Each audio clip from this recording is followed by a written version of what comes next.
Bonjour, docteur Laure Cloirec-Blanchard, je suis médecin gériatre nutritionniste et je suis aussi médecin au niveau du siège d'une association qui s'appelle ADEF Résidence, qui gère à la fois des EHPAD et des établissements handicap.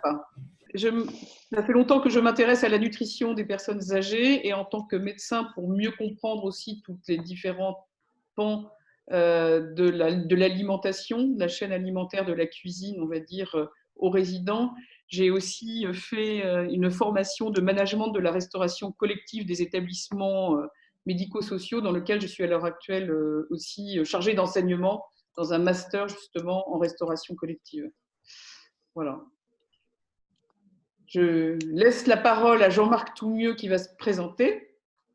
Oui, bonjour à toutes et tous. Donc Jean-Marc Toumieux, responsable restauration et hôtellerie pour le groupe Colisée. Voilà, de métier de formation cuisine à la base, CAP, BEP et bac cuisine.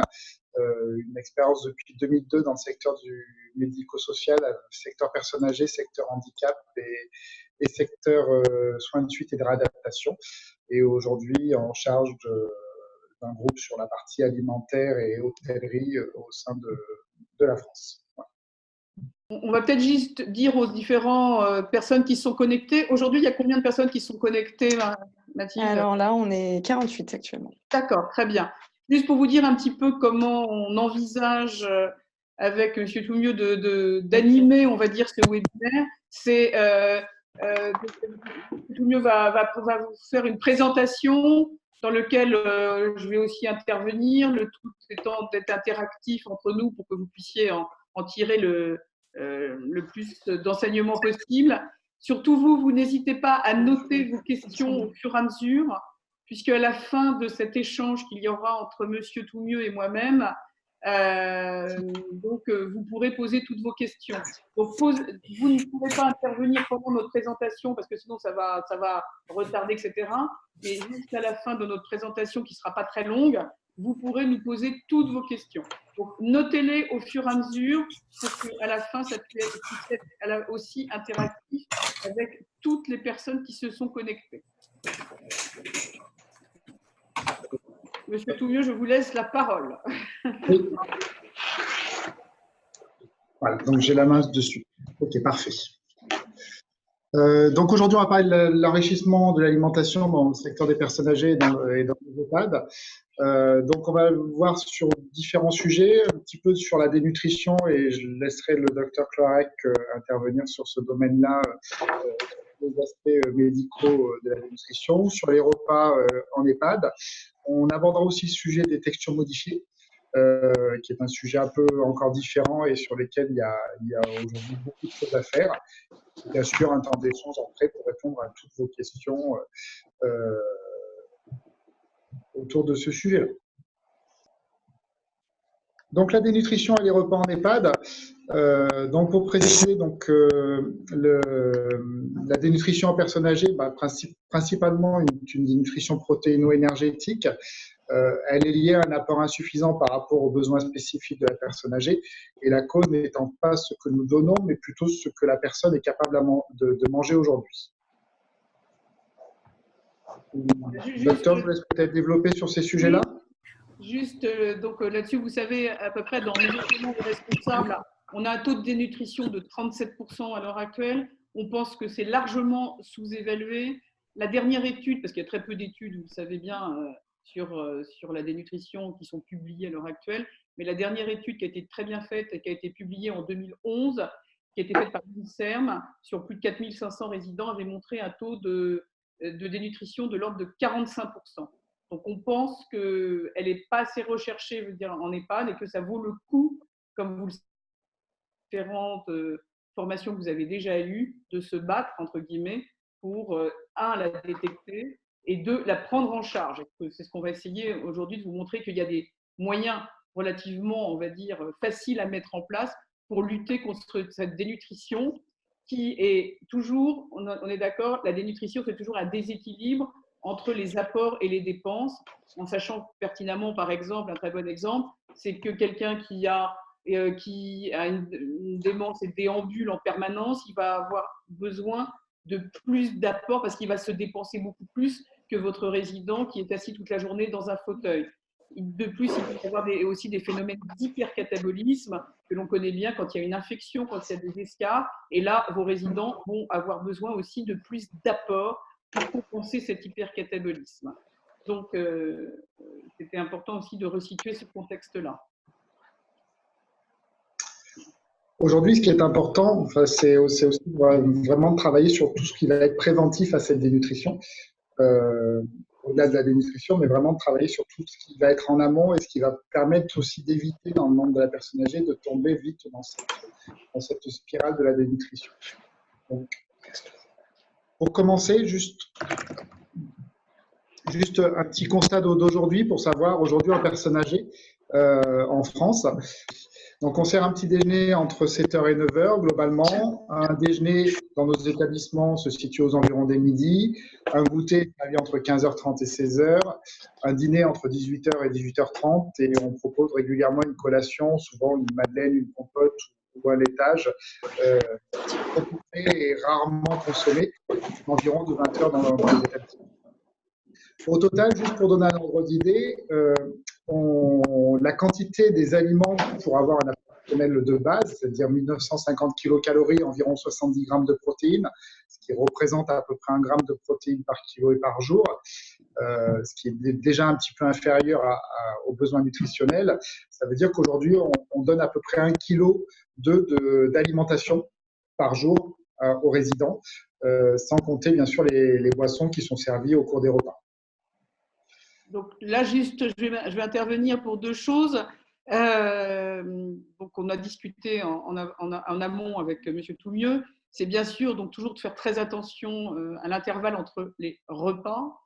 En particulier, vous savez bien que le goûter, dès qu'il est trop proche du dîner, cela va entraîner un effet de satiété. Les personnes ne vont rien manger au dîner ou très peu, ce qui est très mauvais parce que vous savez qu'il faudrait diminuer au maximum le jeûne nocturne, donc qui est souvent, hélas, de plus de 12 heures dans nos EHPAD.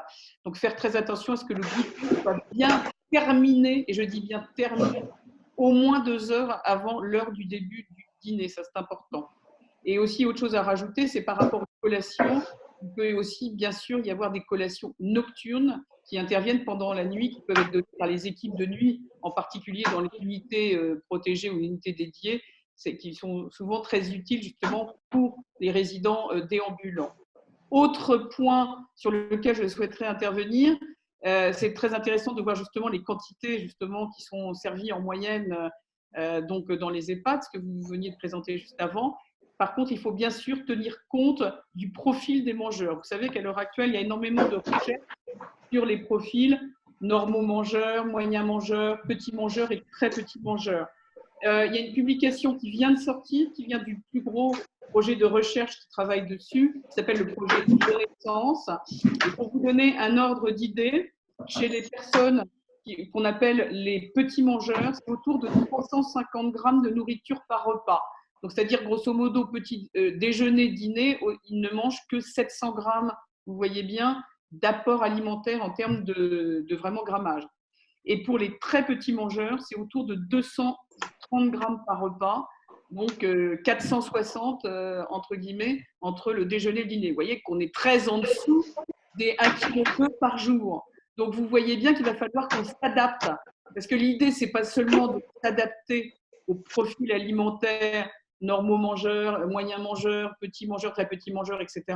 C'est l'idée aussi d'apporter ce qu'il faut au niveau nutritionnel, à la fois en calories et en protéines dans les portions, même si elles sont très petites. Et c'est ce qu'on appelle de jouer sur la densité nutritionnelle.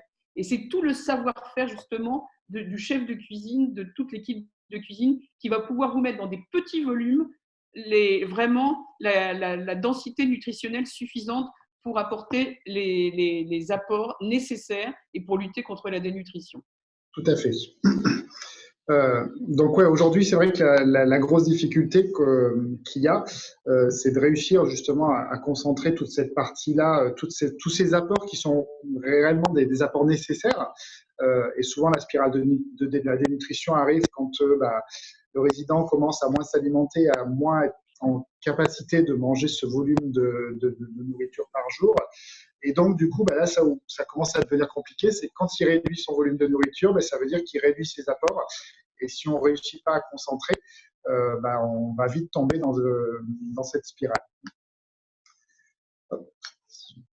Voilà. Donc aujourd'hui, c'est un vrai challenge parce qu'il ne faut pas non plus devenir des apprentis chimistes. Moi, je dis souvent ça aux cuisiniers. On n'est pas apprentis chimistes, on n'est pas des chercheurs chimistes à faire des expériences dans nos cuisines. C'est qu'à un moment, il faut aussi que l'alimentation reste gustativement bonne parce que plus on va dégrader le côté gustatif, plus on va continuer à dégrader la partie alimentaire, même si on réussit à concentrer les apports nutritionnels. Donc, ce qu'on disait, c'est réussir à apporter les quantités de nutriments nécessaires dans une quantité de nourriture moindre. Donc, c'est là où ça devient un peu plus difficile. Alors, il y a plusieurs solutions. On peut favoriser le temps du repas pour favoriser l'alimentation. Donc, l'idée aussi, c'est de réussir à trouver des techniques qui permettent aux résidents de continuer à s'alimenter, de lui donner vraiment ce plaisir, de prendre plaisir à manger son repas. Donc, de favoriser à ce qu'ils réussissent à manger ces 1,2 kg, voire 1 kg de nourriture par jour. On peut, dans certains pays, ça se voit, notamment dans des pays où je rentre de la Belgique et on se rend compte que la Belgique, ils ont plutôt changé le rythme des rendez-vous alimentaires pour justement repenser ces volumes à manger. On peut repenser aussi la composition des repas. C'était un échange qu'on avait ce matin avec le docteur Cloarec, où on se disait, quand un résident a réellement un besoin en protéines, est-ce qu'il est toujours utile de lui donner une entrée qui va être une crudité? Quel va être son réel besoin qui va lui permettre de s'adapter et d'avoir les apports nutritionnels qui vont être nécessaires pour lui? On peut cuisiner autrement aussi, de façon à lui donner vraiment des goûts. Et ce qui est important donc, sur les profils de mangeurs, c'est vraiment de s'adapter à chaque personne âgée. Donc, d'où les profils. Aujourd'hui, par rapport à ce que disait le docteur Cloarec, pour avoir fait une étude il n'y a pas très longtemps sur un établissement avec un GMP standard aux environs des 800-830, donc un établissement EHPAD classique de 90 lits, unité protégée 24 résidents, on se rend compte que les profils de mangeurs, de petits mangeurs, c'est-à-dire ceux qui vont être aux environs de 800 grammes d'aliments par jour, représentent 75% de notre population. Alors voilà, il existe plusieurs solutions. On peut soit enrichir les composantes de menu pour combler le manque, supprimer des composantes non indispensables, remplacer des composantes par d'autres nécessaires. Mais souvent, c'est ce que je disais, on n'est pas des apprentis chimistes, on n'est pas non plus dans une extrême. Il faut garder quand même tout ce plaisir à manger, ce qui permet aux résidents de continuer à s'alimenter le plus normalement possible. Nous, au sein du groupe pour lequel je travaille, on a vraiment tout axé sur le choix. Avec toutes les difficultés que ça peut représenter. Je l'entends, je viens de la cuisine, donc je vous mentirai pas.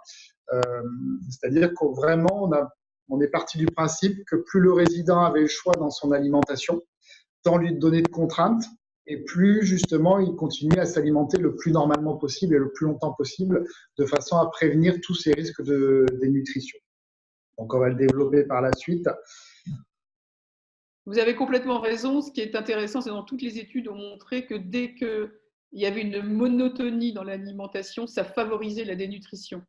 Et donc, en effet, le fait de donner du choix fait que finalement, même si le résident est en EHPAD, même s'il n'est pas chez lui, il redevient acteur de l'alimentation. Et à partir du moment où il redevient acteur, ne serait-ce parce qu'il va faire un choix, ça va lui augmenter l'envie de manger. Aussi, ça va faire appel à sa mémoire, ce qu'on appelle la mémoire alimentaire, parce qu'il va faire un choix. Lui-même, il va se dire, est-ce que je préfère n'importe quoi, le bœuf bourguignon ou le poisson au beurre blanc? Et lui-même, il fait l'effort et du coup, c'est excessivement important, ça lui ouvre l'appétit. Et donc, cette question de choix dans les EHPAD est proposée de différents plats. Tout à fait. Donc voilà, pour vous expliquer un petit peu le rythme des repas qu'on a choisis sur nos établissements, c'est d'une part, dans grand nombre de nos établissements, on a choisi de servir des petits déjeuners sous forme de buffet, avec une vraie mise à disposition d'un buffet sur un temps plutôt long dans la matinée. et dans plusieurs endroits. C'est-à-dire que pas seulement un buffet de petit déjeuner dans un seul endroit, mais plutôt réparti dans plusieurs endroits, qui va être servi entre 7h30 et 10h. Et ce qu'on constate, c'est que le petit déjeuner est globalement déjà le repas où on a le moins de gaspillage alimentaire. Ça, c'est la première des choses. Et c'est le repas où le résident, globalement, si vous lui en donnez encore un peu plus, il est capable de manger. Et Dr. Clorec ne contredira pas, c'est que la protéine, plus elle va être donnée tôt dans la journée, et meilleure elle sera. Parce que c'est vrai qu'une protéine donnée juste avant le coucher a quand même moins d'effets bénéfiques qu'une protéine donnée plus tôt dans la journée.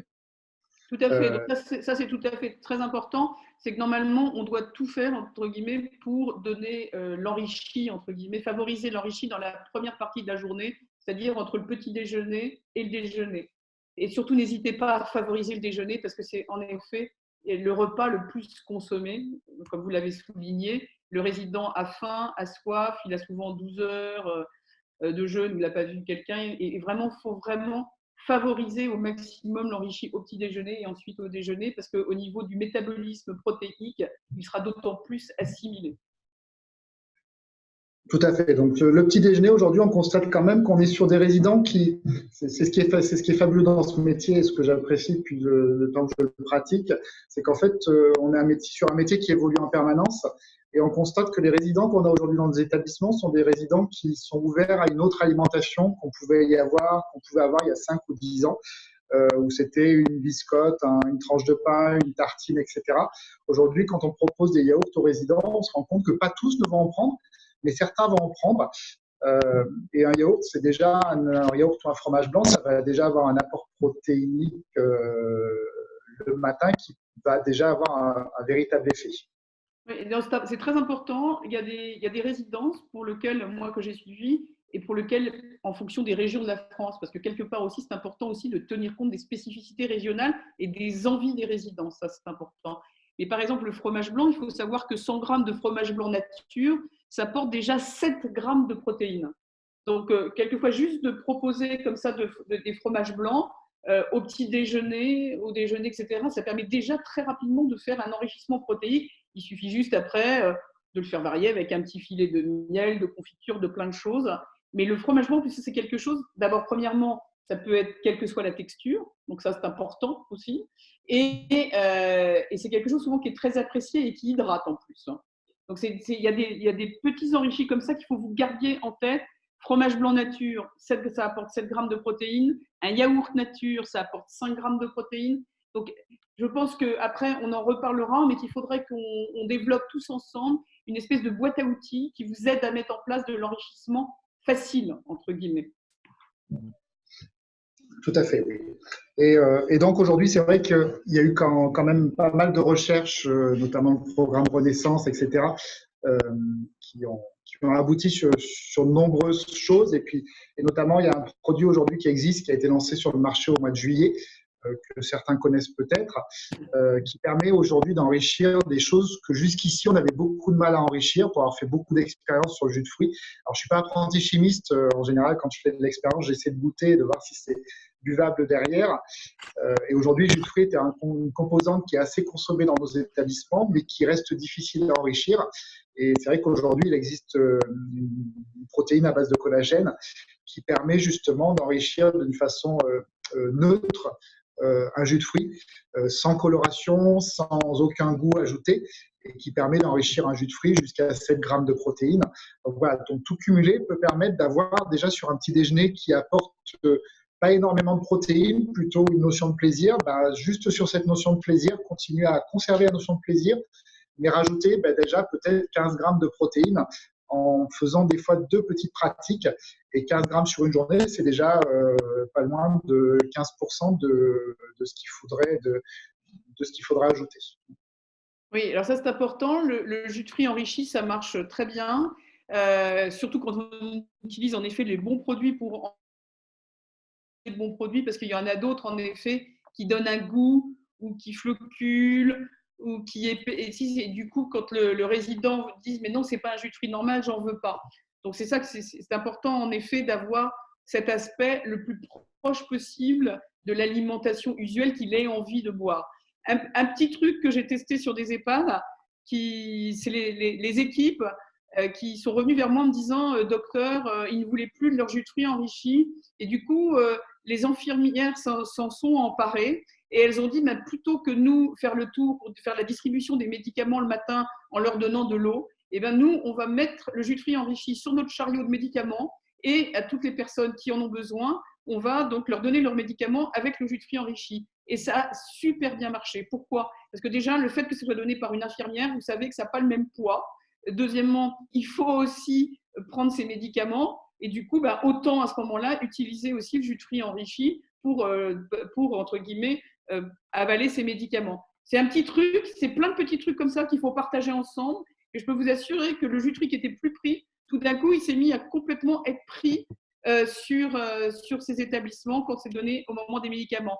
Juste, monsieur Toumieux, quelque chose quand vous utilisez donc le produit, alors juste un truc, que ça soit monsieur Toumieux et moi-même, on n'a aucun conflit d'intérêt avec enfin comment dire, tout ce qui est les fabricants, les machins, etc., tout ce que vous voulez.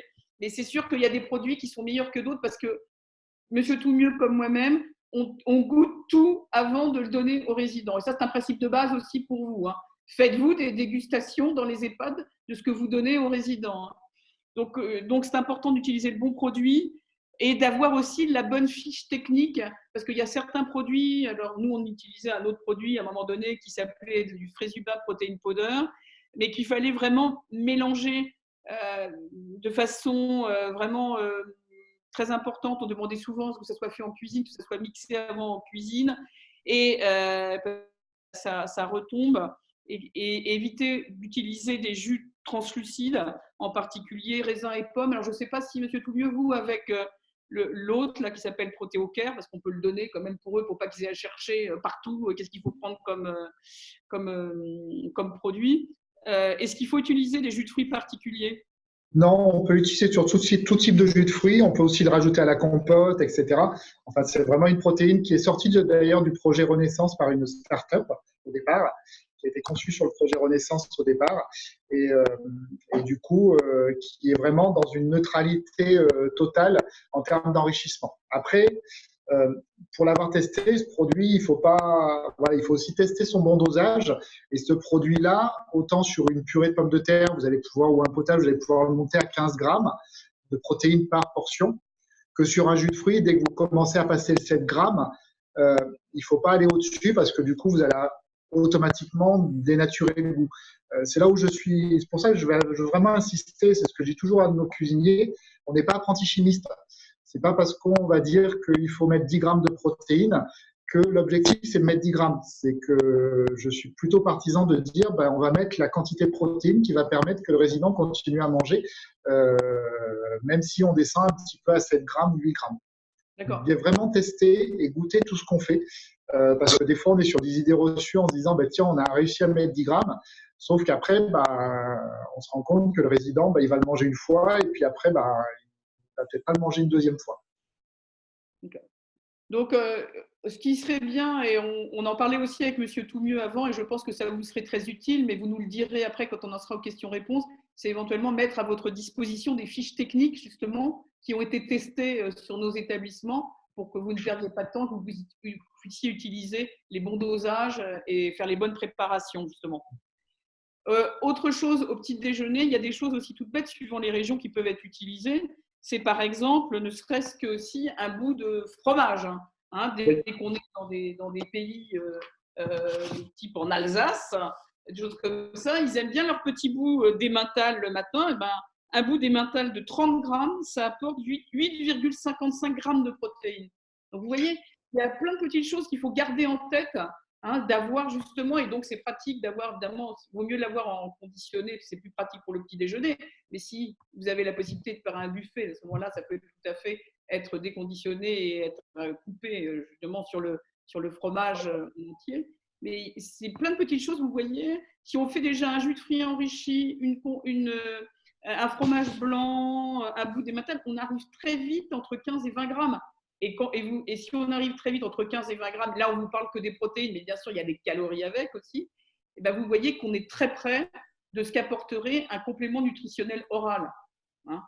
votre complément nutritionnel oral, il ne sera pas spécialement pris, sera spécialement bon, et en plus, ça, il vous coûtera cher. Hein.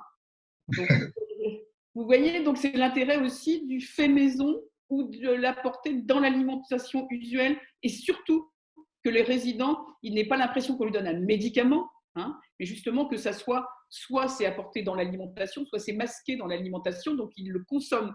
Hein. Tout à fait. Donc voilà, c'est le petit déjeuner, je pense que c'est pour ça qu'on a marqué un repas sans restriction. C'est vraiment le repas on constate que le résident a réellement faim.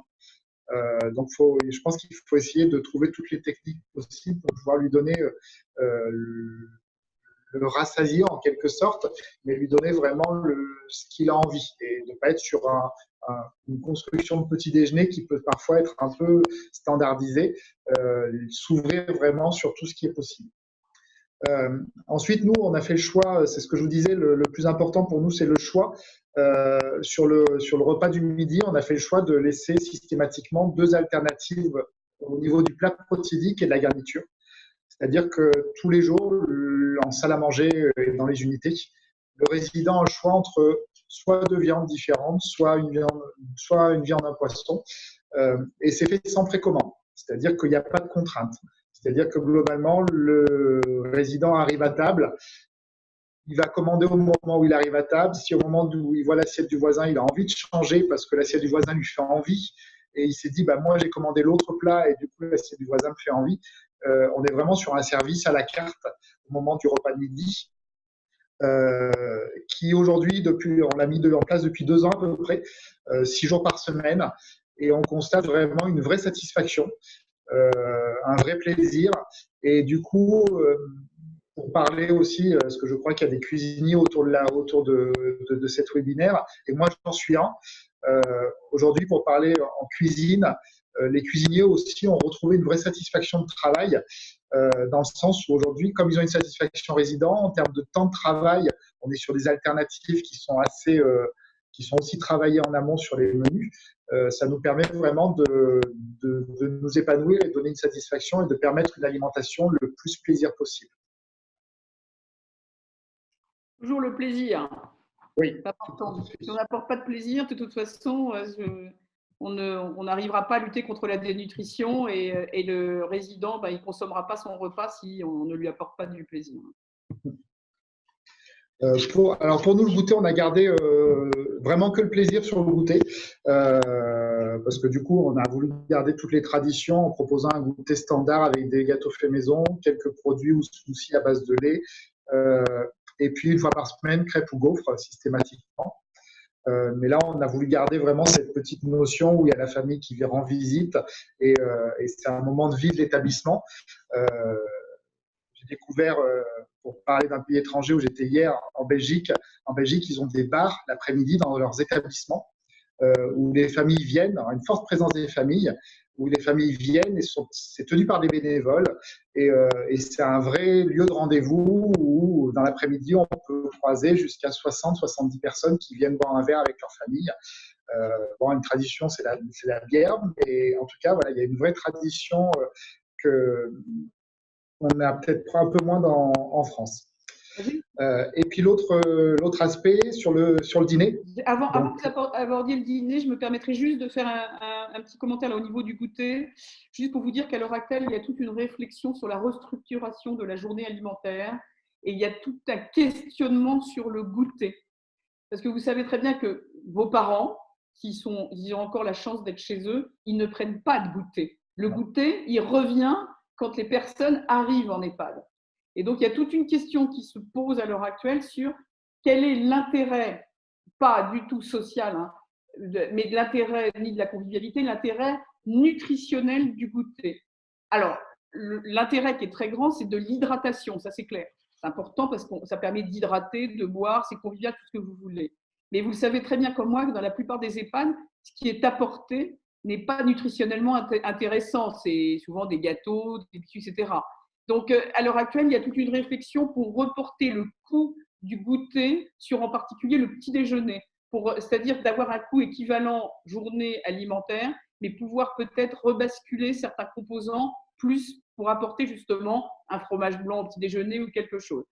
Je veux juste que vous sachiez et réfléchissez aussi dans vos EHPAD sur ça, parce que le goûter, il y a certains EHPAD qui ont supprimé justement l'apport d'un gâteau ou du goûter. Alors là, ça fait un tollé-bolé avec toutes les familles, voilà, etc., comme vous pouvez le connaître. Mais il faut savoir que c'est une réflexion sur laquelle sur lequel ce serait intéressant d'avoir le retour d'ailleurs des 500 EHPAD là-dessus, pour savoir ce que vous donnez. Et puis moi, ce que je vous préconise, si jamais vous faites un goûter, essayez de donner des choses nutritionnellement intéressantes, en particulier des produits laitiers qui apportent donc bien sûr des protéines en plus, des produits aussi comme des compotes qui sont très, très intéressantes au niveau des fibres. Et bien sûr, bon, on ne supprimera jamais les gâteaux d'anniversaire, etc., ou les choses comme ça. Mais toujours essayer d'apporter quelque chose de nutritionnellement intéressant et à favoriser toujours plus de 2 heures avant le début du dîner. Donc ça, il faut que vous calculiez que tout soit fini au moins 2 heures avant le dîner. Tout à fait. Ça, je pense que c'est vraiment l'élément le plus important, c'est qu'il ne faut pas que le goûter soit un coupe-faim pour le repas du soir. Parce que tout ce que vous aurez fait toute la journée, du coup, si le repas du soir est mal consommé, vous aurez juste un peu comblé les manques que vous ne réussirez pas à donner le soir.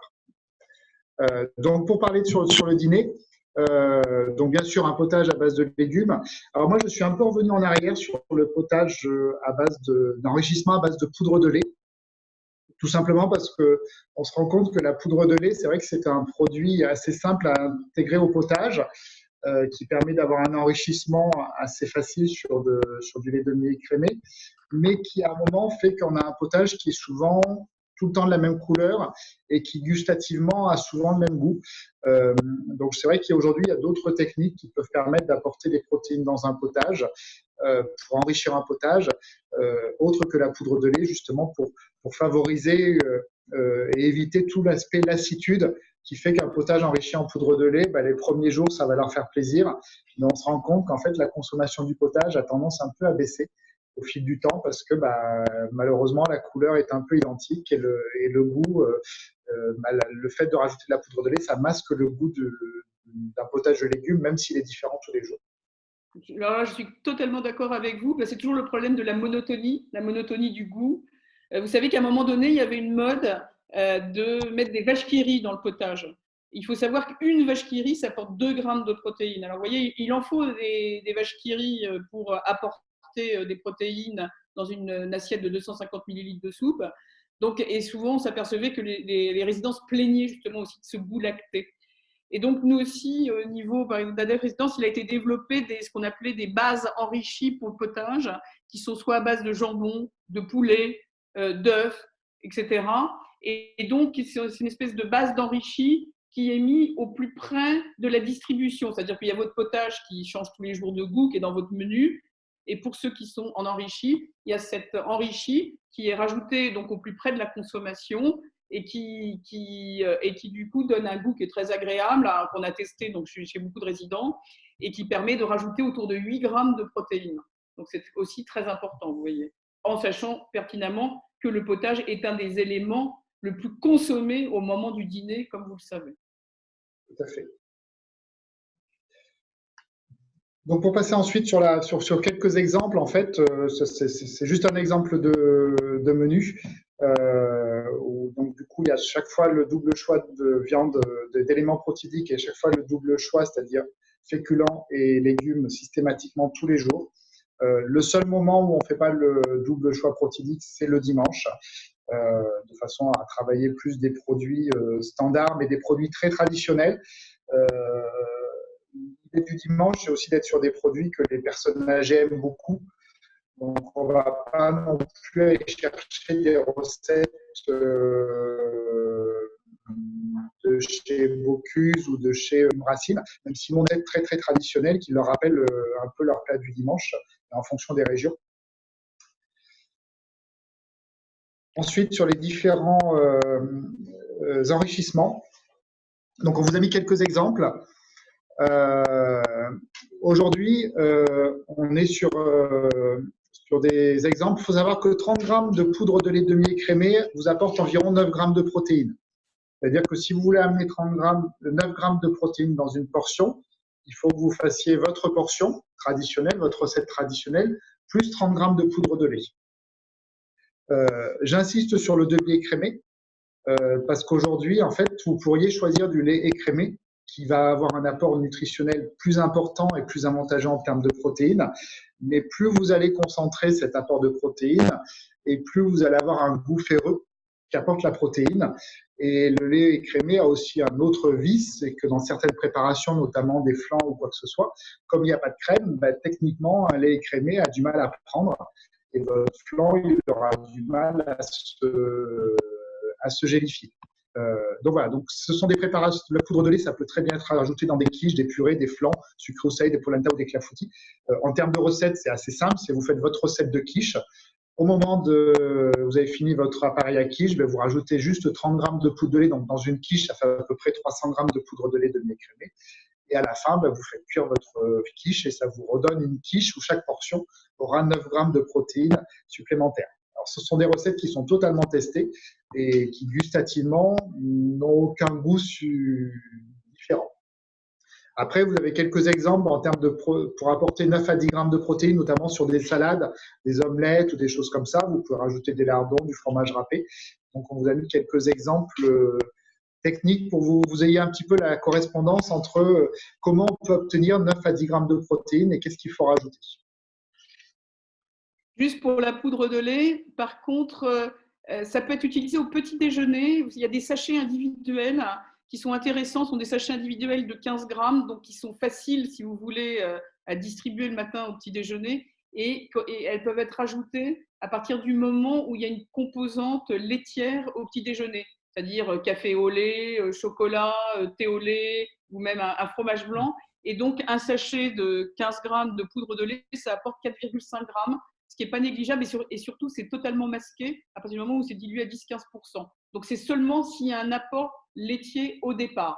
Mais c'est très facile, et très facile surtout à suivre au niveau de la consommation. Voilà. Après, attention, quand vous rajoutez de la poudre de lait, tout à l'heure sur le potage, tout à l'heure on disait, bien penser à rajouter un lipide, c'est-à-dire une matière grasse, crème fraîche ou beurre, pour justement masquer et adoucir ce goût ferreux que le lait en poudre pourrait vous donner. La protéine a vraiment un goût très très ferreux. Ensuite, en autre exemple, tout à l'heure on en a parlé, c'est des choses sur lesquelles moi je suis un peu plus favorable, c'est tout ce qui va être les potages pour les cuisiniers, ce qu'on appelait le potage garbure à l'époque, avant, qui sont des potages qui sont bien aimés de nos aînés et qui sont des potages qui justement peuvent vous amener des protéines facilement. Et donc là, on vous a mis 3 exemples de potage, une soupe de tomates et chorizo, qui permettent d'avoir à peu près sur une portion de 220 ml, entre 6 et 8 grammes de protéines, à savoir que si vous faites une soupe de tomates, la protéine, si vous arrivez à 1 gramme de protéines, ça va être le maximum. Le fait de rajouter du chorizo, de le mixer, etc., ça va vous donner un apport nettement supérieur. Donc, vous avez une soupe aux choux et à la poitrine fumée et à la saucisse fumée. Vous avez une autre soupe orientale qui est faite à la boulette de bœuf. Donc, ce sont des soupes qui peuvent être totalement mixées, donc qui peuvent correspondre à des textures modifiées ou à des alimentations classiques, et qui permettent justement d'apporter un volume de protéines qu'une soupe n'a pas à la base. Alors ça, qui permettent aussi. Oui. Excusez, désolé d'intervenir, c'est excessivement important, d'autant plus que suite à Renaissance et d'autres programmes de recherche sur l'alimentation de la personne âgée, on s'aperçoit qu'à l'heure actuelle, ce qui est fait en collectivité, c'est-à-dire d'avoir un repas à 5 composantes le soir au dîner, ne correspond pas du tout ni à la consommation, ni à l'envie de 99%, on va dire, des résidents. Et à l'heure actuelle, il y a toute une réflexion justement, pour ce que je vous ai dit tout à l'heure, pour retravailler la structuration alimentaire de la journée et de modifier pour aller le plus possible sur la première partie de la journée. Et du coup, à l'heure actuelle, il y a une grosse réflexion pour revoir le dîner et travailler sur des dîners à plutôt 3 composantes et qui correspondent vraiment à l'envie des résidents âgés aujourd'hui dans nos EHPAD. Voilà, donc attention, je vais être toujours insistant, bien tester ces recettes avant de les servir. C'est-à-dire que ces recettes-là, c'est vrai que les 3 qu'on vous a présentées, on les a testées, je crois, 4 fois avant de trouver le bon dosage. Et c'est vrai qu'on arrive peut-être qu'à 8 grammes de protéines, mais en tout cas, ce sont des recettes qui gustativement sont totalement adaptées à la personne âgée. Et gustativement, on sait qu'ils vont apprécier ce type de recette. Mais après, c'est vrai que techniquement, on aurait pu travailler avec beaucoup plus de protéines, mais on sait qu'après, il y aurait une lourdeur de digestion, etc. pour le soir, et ça n'aurait pas été apprécié au bout d'un moment par les personnes âgées. Ce qui serait intéressant, ça serait de pouvoir avoir ces recettes, par exemple pour 10 personnes, qu'on puisse les mettre sur la plateforme, hein, pour que tout le monde puisse justement les tester dans les EHPAD et que vous-même, tous ceux qui nous écoutez aujourd'hui, on puisse échanger en même temps. On fera en sorte qu'elles soient aussi validées, entre guillemets, par une diététicienne qui puisse vraiment dire combien ça apporte de calories, de protéines, etc., pour que vous puissiez aussi quantifier ce que vous donnez. Ça, on y reviendra secondairement. Ça. Mais en tout cas, la soupe, c'est un élément excessivement important pour hydrater et aussi apporter des aliments nutritionnellement intéressants chez la personne âgée le soir. Tout à fait. Ensuite, donc on va passer sur la partie texture modifiée. Sur la texture modifiée, c'est tout autre chose qui se produit. C'est qu'aujourd'hui, on constate dans les établissements qu'il y a de plus en plus de personnes en texture modifiée, que techniquement, et là on va dire que c'est le cuisinier qui va parler, que pour réaliser une bonne texture, c'est environ 60% d'éléments protidiques de solide et 40% de liquide. Donc le liquide va être pour texturer votre aliment et avoir la bonne granulométrie. Ensuite, on constate que nos résidents, donc quand vous avez dit ça, vous vous dites il va falloir que nos résidents, on leur donne 140% d'une portion normale. Sauf que nos résidents qui sont en texture modifiée, globalement, ils n'ont pas la capacité à manger plus qu'un résident qui a une portion normale. Ensuite, ce qui est compliqué, c'est de réussir à garder le goût initial des aliments. Ça, j'y tiens vraiment beaucoup. Il y a 5 ou 6 ans, il y a un cuisinier qui m'avait dit, je lui avais dit, on mange du poisson ou de la viande, ça a un peu le même goût. Il m'avait dit, c'est la sauce qui fait la différence. Et je lui ai répondu, moi, quand je vais au restaurant, c'est pas la sauce qui va me donner le goût de l'entrecôte. C'est pas la béarnaise, donc c'est l'entrecôte qui va donner le goût et la béarnaise va venir agrémenter mon entrecôte. Donc, c'est vraiment important de garder le goût initial de l'aliment et que le résident qui va manger en texture modifiée, qui puisse avoir cette mémoire alimentaire qui lui rappelle, oui, aujourd'hui, je suis en train de manger un bourguignon, parce qu'il y a quand même des choses de la mémoire qui restent immuables et qui restent en permanence. Aujourd'hui, en cuisine, il ne faut pas rêver, on a aussi un temps de travail identique malgré le nombre de textures qui augmente. On a aussi des spécificités avec le mouliné, le mixé, le finger food, le manger main, enfin on l'appelle comme on veut. Mais en tout cas, ce sont des besoins qui se font ressentir dans nos établissements et qui sont nécessaires de développer, sauf qu'il faut avoir le temps de les préparer. Et puis voilà, il faut aussi être capable de donner l'envie de manger un plat déstructuré, tout en pouvant concentrer en termes de temps de travail toutes ces techniques. Nous, aujourd'hui, on a fait un choix de travailler avec un fabricant de produits qui nous a apporté une satisfaction parce qu'il propose des concepts qui sont simples pour moi et qu'en cuisine, j'ai besoin d'avoir une prestation qui est régulière 7 jours sur 7. Je ne peux pas avoir une prestation qui est bonne quand c'est le chef de cuisine et puis moins bonne quand c'est l'aide de cuisine qui est là. Donc, il faut réussir à trouver des techniques qui permettent à avoir une continuité de notre prestation 7 jours sur 7 et midi et soir pour nos résidents. Tout à l'heure, je vous ai dit que pour texturer un plat chaud, c'est 60% de solide et 40% de liquide. Donc, ça veut dire qu'à un moment, on va avoir une perte d'apport nutritionnel. Aujourd'hui, donc, ce fabricant de produits qui est CNS Solutions nous a permis d'avoir de la poudre de blanc d'œuf qui nous permet justement avec 30 grammes de poudre de pouvoir structurer 1 kg de viande ou de poisson et 30 grammes de poudre de blanc d'œuf pour vous donner un ordre d'idée, pour ceux qui ne sont pas du tout dans le calcul nutritionnel, c'est 24 grammes de protéines. Dans l'œuf, il y a le jaune qui est du liquide, le blanc qui est de la protéine et donc 24 grammes de protéines sur 30 grammes de poudre, on rajoute 2,4 grammes à chaque portion de protéines dès qu'on va mixer avec ce type de texturant. Moi, je suis parti sur de principes de process et non de recettes. C'est-à-dire qu'on n'a pas une recette par plat, mais on a des techniques par catégorie de produits. Donc, c'est plus facile à utiliser pour tous. On n'a pas besoin de se poser la question le matin, de se dire, bah, tiens, aujourd'hui, c'est du poisson, qu'est-ce que je vais utiliser? C'est-à-dire que ce soit du poisson, de la viande, ce qu'on appelle les VPO, viande de poisson, œuf, on va être sur la même typologie de la même technique culinaire. Des façons de présenter qui peuvent être simples et qui vont être garanties aussi dans des services déportés. Ce que j'appelle des services déportés en EHPAD, c'est qu'on n'a pas toujours des salles à manger principales. Des fois, la salle à manger, ça peut être divisé dans 5 salles à manger. Et du coup, le personnel soignant, quand il va servir, il faut qu'il soit capable de servir comme si c'est le chef qui faisait. Voilà. D'être capable de maîtriser en une seule technique et une seule manipulation plusieurs types de textures. Et puis de garantir en même temps la maîtrise sanitaire dans les opérations, parce qu'on est quand même sur des opérations à risque maximum sur des infections modifiées. Donc ça, je pense que c'est très important que vous reteniez, en effet, qu'à partir du moment où on passe en texture modifiée, quand on passe de normal, haché, mixé, hein, déjà on augmente le risque de dénutrition, et que dès qu'on passe un plat, qu'on regarde un plat normal, qu'on hache et ensuite qu'on passe en mixé, c'est sûr qu'on diminue d'office la densité nutritionnelle à cause de rien que le fait de modifier justement la texture. Et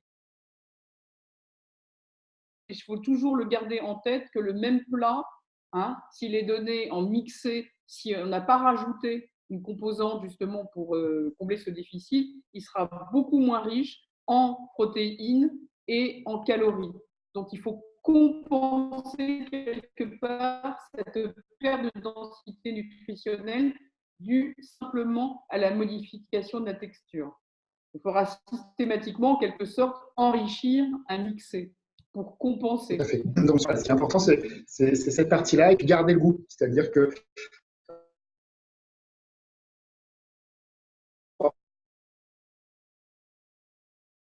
le fait de rajouter, même si ce sont des poudres naturelles, je précise, on ne rajoute que 30 grammes pour 1 kilo. Donc, on est vraiment sur une recette qui va, quand vous mangez un saumon ou quand vous mangez un bourguignon, vous avez la couleur rose du saumon qui ressort même dans le mixé. Vous avez le goût du bourguignon qui ressort avec toutes les particularités. Vraiment de garder le goût pour que le résident puisse prendre toujours cette notion de plaisir. Plus il va garder le plaisir, plus il va s'alimenter, plus vous allez prévenir tous ces risques de dénutrition à un moment ou à un autre. Donc, à titre d'exemple, voilà, nous, quand je vous disais tout à l'heure, on travaille vraiment sur des process, c'est-à-dire que ce soit n'importe.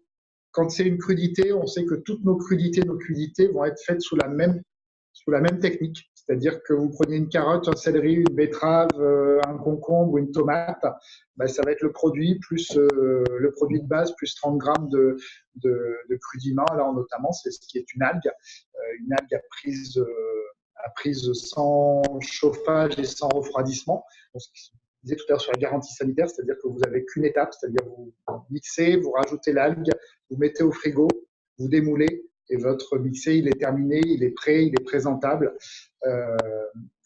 il est prêt à servir.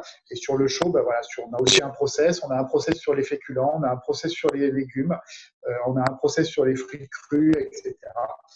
Donc, tout ça, c'est vraiment régi de façon à ce que ce soit simple et que ce soit en cuisine. On va dire que même le jour où malheureusement, il n'y a personne, une personne qui n'est pas formée va pouvoir réussir à faire la technique de la cuisine et réussir à texturer sans trop de complications. Voilà un petit peu sur ce que je voulais de mon côté vous présenter. Je ne sais pas si le docteur Cloarec a des choses à rajouter sur cette partie-là. Non, je pense que le plus important maintenant, c'est peut-être de répondre à leurs questions, hein, pour rester dans le timing. Et puis, donc maintenant, de laisser toutes les personnes qui ont assisté au webinaire nous poser leurs différentes questions. Alors oui, effectivement, on a eu des questions tout au long du webinaire, donc merci à vous deux. Déjà, c'était très clair. C'est une question sur le nom des produits que vous avez cités. Donc, au tout début du webinaire, vous parliez d'une poudre et là, en fin de webinaire, d'une poudre d'œuf. Est-ce que simplement, Jean-Marc, vous pouvez nous redonner les noms de ces produits, s'il vous plaît? Oui. Sur celui du webinaire, c'est un produit qui s'appelle ProteoCare, qui est en fait de la protéine de collagène qui permet justement un enrichissement naturel et assez simple. C'est-à-dire il supporte la chaleur. C'est aussi la difficulté qu'il y avait jusqu'ici, c'est d'avoir des enrichissements qui permettaient d'enrichir sans dénaturer et qui pouvaient supporter la chaleur. Donc, du coup, celui-là, il peut monter au-dessus de 85 degrés. Il faut savoir que la plupart des poudres de protéines aujourd'hui, végétales ou animales, dès que vous avez un potage qui dépasse 85 degrés, elles ont du mal à tenir sur la chaleur. Donc celui-là tient la chaleur et en plus a une dilution très très simple. C'est-à-dire que sur un jus de fruits, comme le disait le docteur Floareg, vous pouvez le faire au chevet du résident, juste avant de rentrer dans la chambre le matin. Votre résident, il a un besoin particulier. Ça va être ajouté juste au moment avec un petit mélange et du coup, il se dilue totalement. Il n'a aucun goût et aucune coloration. Donc ça, c'était le premier. Et le deuxième, sur les textures, nous, on a fait le choix de travailler avec CNS Solutions, qui sont des produits naturels, texturants. Donc, un qui est à base d'algues, qui s'appelle le Crudimin, et un qui s'appelle le Spécial Mangémin, qui est en fait la poudre de blanc d'œuf pour texturer tout ce qui est produit chaud. Donc, Crudimin, tout ce qui est crudité en entrée, et les fruits au sirop. Et spécialement Gemma, qui sont des produits pour toute la partie chaude, qui peuvent texturer aussi les légumes, les féculents. Enfin, on peut texturer toute la partie chaude avec. Très bien, merci pour cette réponse. On avait également une autre question. On a eu deux questions par rapport au gaspillage. Le fait de proposer des repas à la carte de composantes, en termes de gaspillage, qu'est-ce que ça entraîne? Comment on peut gérer ça? Alors, par expérience, moi, quand j'ai découvert ça, j'étais très sceptique. Hein. Je suis. Voilà. Aujourd'hui, les chefs, le témoignage des chefs, c'est vraiment le témoignage des chefs. Et moi qui suis terrain, c'est tout ce qui m'intéresse. Aujourd'hui, ils disent, enfin, on a deux chefs, deux types de chefs. Il y en a qui gèrent à 50-50 la production. Donc, globalement, ils arrivent à tenir. Et puis, il y a aussi les chefs qui ont une vraie connaissance de leurs établissements, qui savent que sur la proposition de double choix, quand ils vont faire la commande, ils savent que, par exemple, le jour où c'est l'andouillette, si c'est à Paris, par exemple, ils savent qu'il y aura 30% des gens qui vont prendre une andouillette et 70% de l'autre. Donc, en fait, on a très, très peu de gaspillage. Et en tout cas, on n'en a pas plus que quand il y avait un simple choix. Ça, c'est excessivement important parce que c'est vrai qu'il y a toute une idée un petit peu toute faite que dès qu'on propose un choix, ça va donner un gaspillage fou. Et je pense que la clé, et ça, on a insisté beaucoup dans toutes les formations, c'est la communication entre la cuisine, l'hôtellerie et le soin sur connaître les goûts des résidents et affiner justement pour que justement au niveau de la production on puisse le plus s'adapter aux goûts des résidents. Et c'est vrai que dans les établissements où les chefs participent beaucoup à la vie de l'établissement et communiquent beaucoup avec l'hôtellerie et le soin, en général, ça marche bien. Et c'est ça qui est intéressant. Tout à fait. On a une autre question. Vous parliez notamment de la mise en place d'un buffet pour les petits déjeuners. Est-ce que ça peut être mis en place pour les personnes en chambre? Oui. Aujourd'hui, on a quelques établissements qui, en fait, moi, je dis toujours biscotte un jour, biscotte toujours. Après, on a des établissements qui, globalement, ont un assortiment sur leur chariot et qui, quand ils font le service en chambre, vont demander systématiquement en amont aux résidents ce qu'ils souhaitent prendre. Parce qu'on estime que le résident a le droit de changer d'avis quand il rentre en EHPAD. C'est pas parce qu'il rentre en EHPAD qu'il va avoir le même petit déjeuner jusqu'à la fin. Donc, il a le droit de changer d'avis et pour le petit déjeuner en chambre, c'est aussi possible. Il existe aujourd'hui des solutions. Il y a des chariots qui ont été conçus par, je crois, je ne dirais pas de bêtises, mais il me semble que c'est Socamel, avec un distributeur de boissons chaudes juste au-dessus. Et qui permet justement dans la distribution de petit déjeuner de faire la boisson chaude au moment où on distribue le chariot dans la chambre. Il a une autonomie de 2h30, je crois. Il est sur batterie. Voilà. Donc aujourd'hui, il y a plein de solutions qui commencent à émerger sur le marché et qui permettent de répondre justement à toutes ces attentes et cette personnalisation qu'on attend dans nos EHPAD. C'est-à-dire avoir un suivi de la consommation de l'enrichi.